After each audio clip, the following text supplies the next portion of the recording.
আকুল লিল ওয়ালিদাইহি, ওই সমস্ত সন্তান সে হাজি হোক না কেন, সে লক্ষ লক্ষ টাকা দান করুক না কেন, সে 10-15টা মসজিদ তৈরি করে দেখ না কেন, ওই সমস্ত মানুষ জান্নাতে যাবে না যারা তাদের পিতামাতার অবাধ্য হয়ে দুনিয়াতে চলে, পিতামাতার কথাকে মান্য করে না, পিতামাতার সাথে সদাচরণ করে না, পিতামাতা যাদের উপরে অসন্তুষ্ট, এই সমস্ত মানুষ জান্নাতে যেতে পারবে না।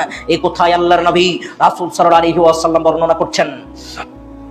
রাসূল সাল্লাল্লাহু আলাইহি ওয়াসাল্লাম বলছেন, দুনিয়ার মানুষ শোনো, ইন্নাল্লাহ হারামা আলাইকুম উকুকুল উম্মাহাত, আল্লাহ রাব্বুল আলামিন তোমাদের উপরে হারাম করেছেন, আল্লাহ রাব্বুল আলামিন তোমাদের উপরে হারাম করেছেন পিতামাতার অবাধ্য হয়ে চলা।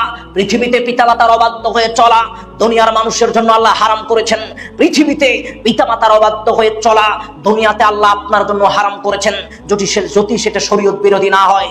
শরীয়তের মধ্যে যত কথা আপনার পিতামাতা আপনাকে বলবে সব কথাকে মান্য করতে আল্লাহর নবী রাসূল সাল্লাল্লাহু আলাইহি ওয়াসাল্লাম বললেন